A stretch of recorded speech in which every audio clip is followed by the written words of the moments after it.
Hello everyone, in this video we are going to talk about how we can write the solutions of a simple harmonic oscillation by using complex numbers.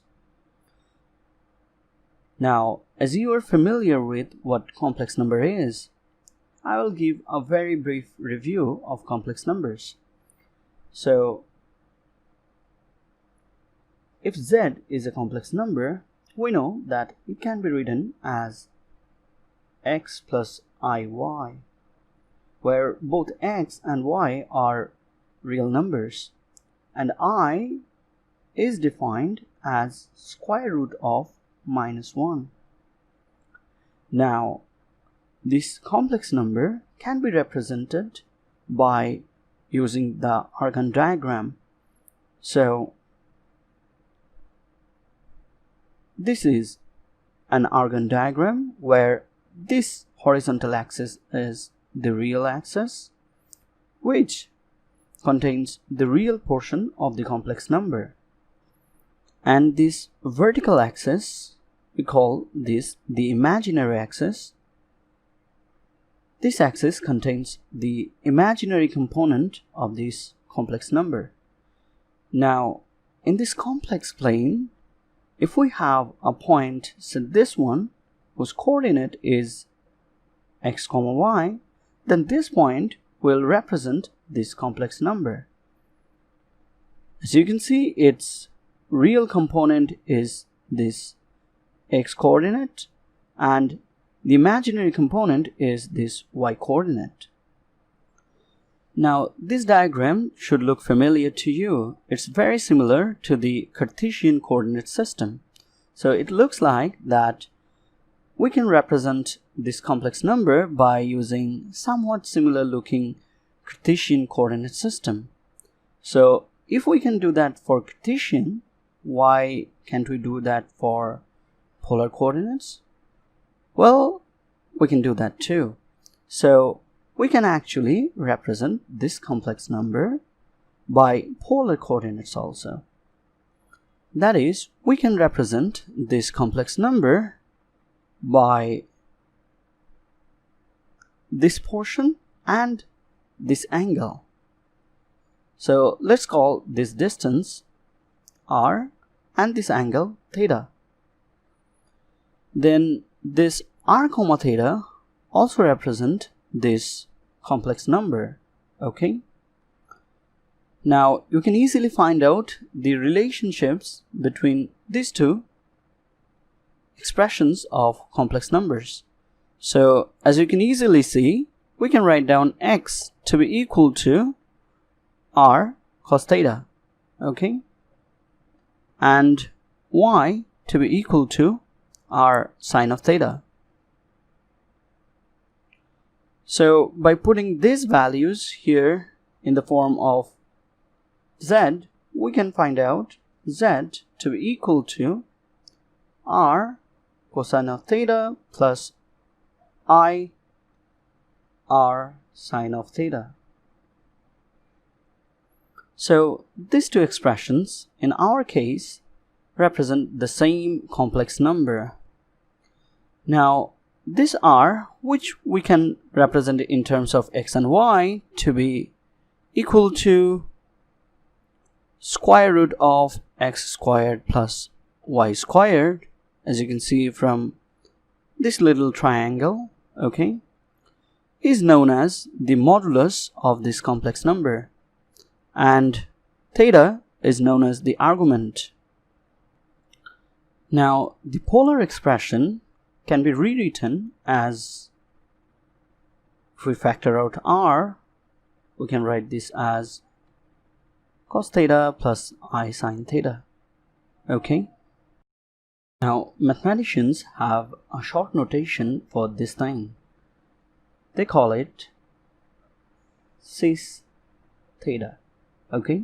So this stands for cosine of theta plus I sine of theta. So this c, this I and this s, okay, combinedly is known as cis theta. So z can be written as r times this cis theta. Now, according to Euler's formula, e to the power I theta can be written as cosine of theta plus I sine of theta. So this is the famous Euler's formula. You can actually derive it by Taylor expanding e to the I theta, cos theta and sine theta. So that means we can replace this thing with this term. So we have r e to the I theta. Okay, so this is another form of expression of this complex number. Now, this particular expression of the complex number has some benefits than this one. Actually, this expression helps us to visualize some complex operations. So for example, we have two complex numbers, z1 and z2. Okay, so if we multiply z1 and z2, in this form we have to do that manually and we have to multiply each terms individually, right? But if we consider the polar case, well, we can write down z1 to be r1 e to the I theta 1 and z2 r2 e to the I theta 2. Now, if we rearrange this thing, you can see you can write this as r1 times r2, and we can write these two exponentials combinedly I theta 1 plus theta 2. Now, if we compare this expression of this multiplication term with the form of complex number here, you can see multiplying complex numbers in this polar form is just multiplying the arguments, okay, and the angles will add. What that means is, say for instance, we have two complex number here. So if we multiply them together, what we have to do is we have to find a coordinate whose modulus is multiplication of the modulus of the two complex numbers, and the angle that the complex number makes with the real axis, that is the argument, will be sum of the arguments of those two complex numbers. So you can see that we can visualize complex operations like multiplying with complex numbers by some kind of rotation and rescaling. Now, in fact, we can consider all the real numbers to be a subset of complex numbers with the imaginary component equal to 0. Okay, so let's imagine that we have a real number line here. So this is 0 and say this is 1. Now let's say we want to multiply this real number 1, which is actually a subset of complex number, with a complex number with only imaginary part. Let's say we want to multiply this thing with I. So you may say, well, it's very simple. You multiply 1 with I, you get I, right?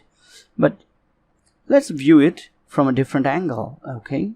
So we said that multiplying two complex numbers means multiplying their modulus. In this case, you can see both are 1, and adding their arguments. Now for this one, the real number, as you can see, argument is 0, and for I, which is along this imaginary axis, okay, the argument is 90 degrees. So you apply the addition of the arguments, so that is 0 plus 90 degrees, so you get 90 degrees. So that means this number just rotates by 90 degrees and scaled by 1 because the argument of I is 1. So here, so what it means is if we multiply any complex number with I, it just rotates that number by 90 degrees. Now, if we multiply two complex numbers whose modulus are 1, they will lie in this circle.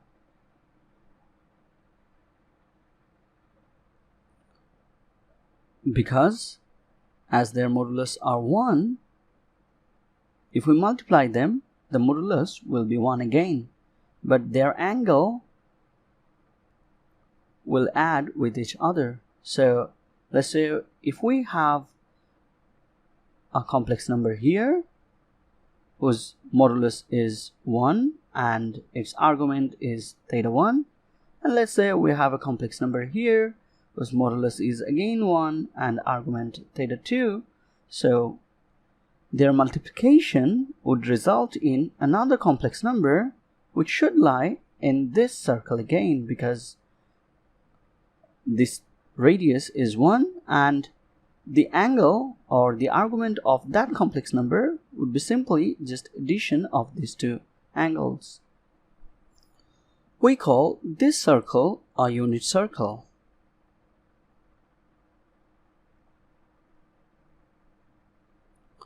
All the complex numbers with modulus 1 lies on this circle. Now, as their modulus is 1, we can express any complex number on this circle by this expression, e to the I theta, because modulus is 1, right? So if theta is our variable, e to the I theta gives us a circle in this complex plane. Now let's consider a complex number whose property is such that it's a function of time and its modulus doesn't change. The only thing that changes is the angle theta, which we represent with omega t, where at a given time t, the argument is omega t. Now, if we plot this complex number with time in a complex plane, can you guess what should be the shape? Well, actually, it will be a circle again. So, let's say this is distance A, then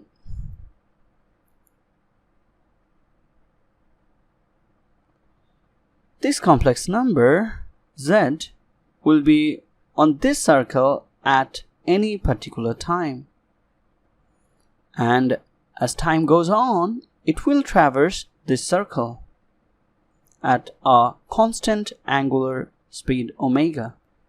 So let's say at any given time t, it is at this position, okay? Then what will be the coordinate of this? Well, this real component of this complex number will be this thing, a cos omega t, and this vertical component will be equal to a sine omega t. Okay, now if we consider this complex number as a vector in this complex plane, let's call this the z vector,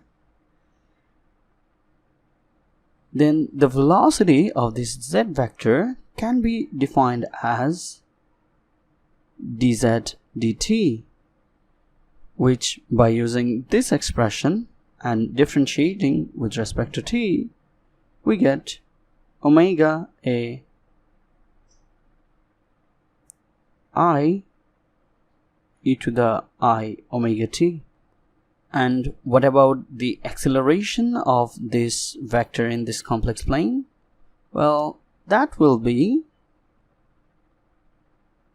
d squared z dt squared, And for that we have to differentiate this thing again, and we should get I squared, that is minus 1, okay, omega squared a e to the I omega t.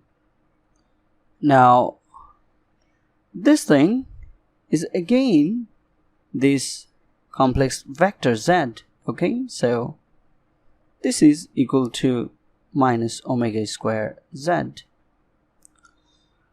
Now remember that this omega here is the angular velocity of this z vector in this complex plane, okay.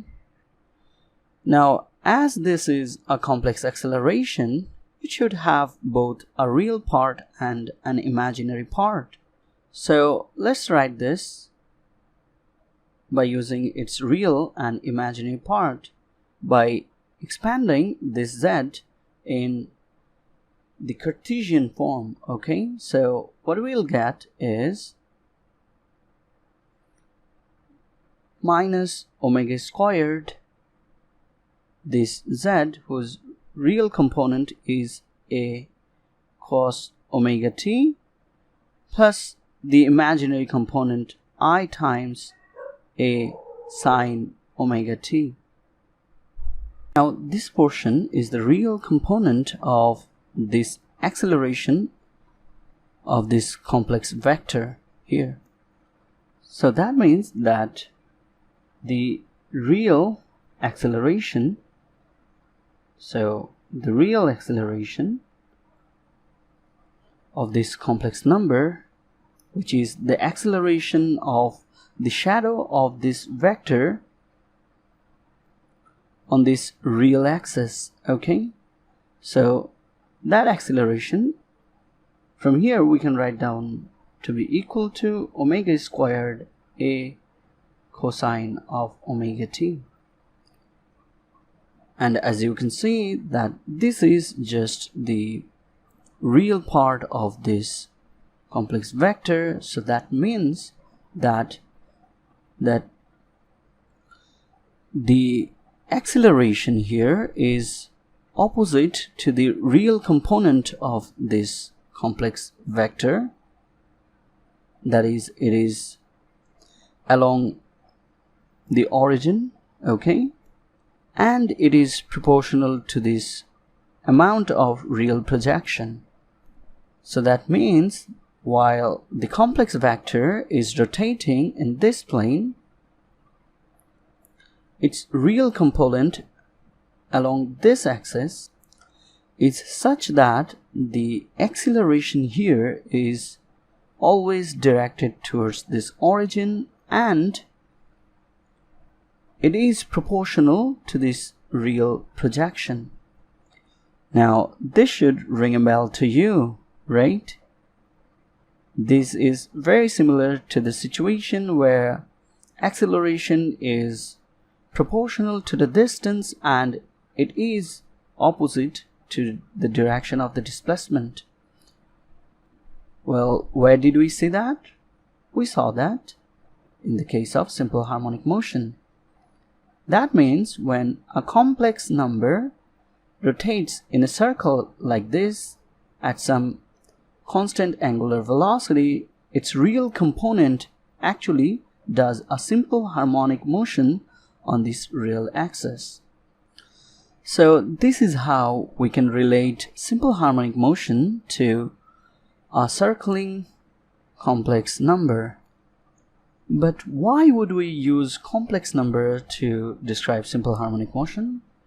Well, because simply the calculations of this polar form of complex numbers are very easy in most cases.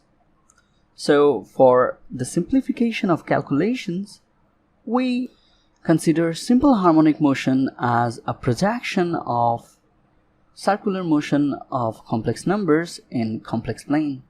It is just a convenient way to avoid cumbersome trigonometric identities. Next, we'll see how this complex representation of simple harmonic motion helps us to simplify calculations of simple harmonic motion by using the examples of superposition.